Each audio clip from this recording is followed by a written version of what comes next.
Okay, this morning we're going to start painting our ceramics, and there's some things we need to know about painting them. The paint is actually called Glaze, and here's the things we need to talk about so that you'll be successful with your ceramic pot or dragon. Number one, you want to put 3 coats on your pot because that means 3 layers. If you just don't put 3 layers, it's going to be kind of thin and watery. So that means if you're painting it red, you're going to paint it once and then you're going to paint it, let it dry maybe 5 minutes and paint it again, and then let it dry another 5 minutes and paint it one more time. So 3 layers on whatever you're painting. Number 2, do not put any glaze on the bottom. So for example, this one has been painted and you can see there is no glaze on the bottom and there's glaze on the rest of the bowl. So that's what I want to see.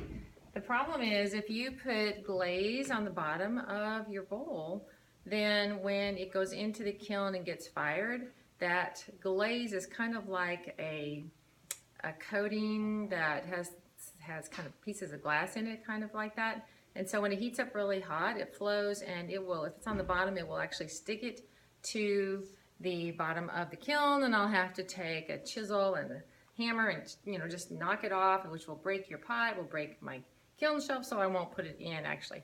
So I need to be sure that you don't put glaze. Now if you accidentally put glaze on the bottom of the bowl, that's fine. You just go over there and get a sponge with some water and wipe it off. Just turn the bowl over or whatever the dragon or whatever you're making and wipe it off with a wet sponge. So you can, in fact, it's a good idea to check that at the end of class and make sure that you don't have any glaze on the bottom. Number 3, there are some of the glazes that I have a Colorburst.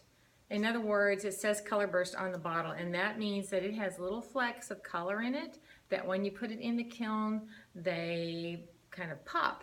And so you might have, it might be a yellow color, but the little flecks are going to be multicolor. So you need to check the lid and check the label. If it says Colorburst, then you're getting, that's a pretty cool technique really. I mean, it looks really cool if that's what you want, but some students have put it on, they didn't know that it was going to have little dots all over it, and so that was a problem. Now, speaking of if it's a problem, if you accidentally do something that you don't like, you change your mind, you can actually wash the glaze off. It won't come off completely, but most of it will come off, and you can paint over it and it probably won't show the original color if you want to change it. And that also reminds me of, I'm going to be giving you the individual bottles. So the bottles of glaze, you're going to work from this. So you're going to get a bottle and then you're going to get a brush. And you want to keep your brush with the bottle. And then you can get another color, but then you'll get another brush. That way we will keep from contaminating our colors. Just keep the brush with the bottle, because we don't want to get our colors messed up. Each bottle, we want to keep it pure, because I've got lots of different colors and we're going to be painting even in the spring. So we want those glazes to stay nice. And if you are wanting a different color and somebody else is using it, just go ahead and get your ceramic piece and get a new brush and go sit next to them, and you can share that bottle of glaze with them. So be careful with the bottles of glaze. Another one, number 5, is what I just mentioned. Keep the brush with the bottle. So if you're using a yellow and a green, you've got a brush in each one. When you finish with those, then you can take the glazes back to the counter and then wash out your brushes. That will help to keep our glazes pure. Number 6 is something we're really focusing on this time, and that is carrying the bottles correctly. And I know it's kind of crazy, but in the past, I've had almost every class period, somebody drops a bottle of glaze. And it's just because it's sort of like set up as a booby trap. Let me explain. So here's the bottle of glaze, and when you finish with it, I want you to screw the top on. But sometimes a lot of glaze gets built up around the edge, and when you go to screw the top on, you think you've got it on, but it's maybe not on securely. So the next student comes to pick it up and they reach for it, and if the lid is not on, they reach for it and it falls on the ground and splashes. And the student spends their time, instead of painting, they spend their time cleaning the floor, cleaning their clothes, cleaning their neighbor's clothes. So we're going to avoid all of that, and we're going to use what we were calling our Lego hand. You know how Legos are? They have this little funky little hands. So if you'll use your Lego hand to pick up the bottle of glaze, you won't have any problem. You won't have any spillage. So drawing these little diagrams here, if you'll notice on the board, here's the way I want you to hold the glaze like this and not like this with your hand on the top. That's your instinct. But just make the assumption that that lid is loose, okay? So I don't want it to be, but it might be. So just always hold on to your glaze like this, and we won't have any spills. Do be careful though with these glazes because they are very expensive, and you know, they're like $17 a bottle. So we have a lot of different colors, and we want them to last.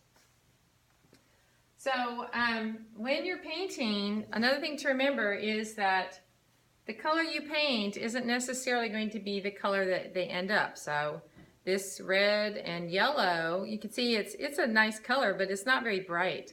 So when it gets fired, it will be a brighter color. These are obviously not red and yellow, but they are much brighter than they started out when they were painted. So you have to look on the top of the bottle of glaze. You can see that a lot of them have this little sample on top. Not all of them, but a lot of them do, and I'm working on getting all of them labeled. So if you want to know what this is really going to look like, it's not going to look like this color here. It's going to look like what's on top. This one actually is a Colorburst. It says Colorburst on the front here. And then you can see the sample. It has lots of different colors in this one. The more little flakes that are in there, it's kind of like grains of sand or chunks of gravel almost like in it. As it gets, now okay, I just did that. I shook this. I don't want you to do that because I knew this was on real tight, but another booby trap would be shaking this and the lid not being on. So, but you can stir it. A lot of these, as they go down, the Colorburst goes down, a lot of the Colorburst is in the bottom, so you'll have a lot of chunks, but that could be pretty cool. Also, when you get the glaze, if it seems extra thick, then feel free to bring it up to me, and I will put a little water in it, and we'll stir it, and we'll thin it up. So you don't need to be working with glaze that's really, really too thick. That makes it hard to paint.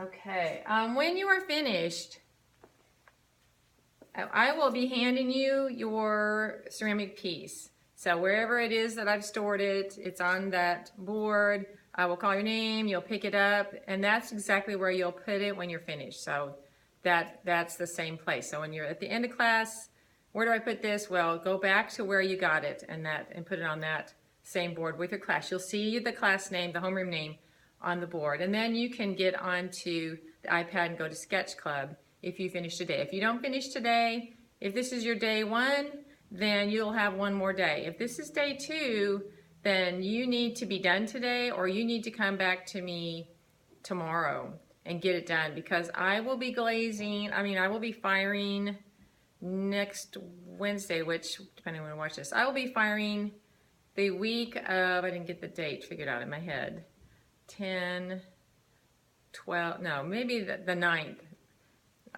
Anyways, I'm not sure. I'll write it on the board.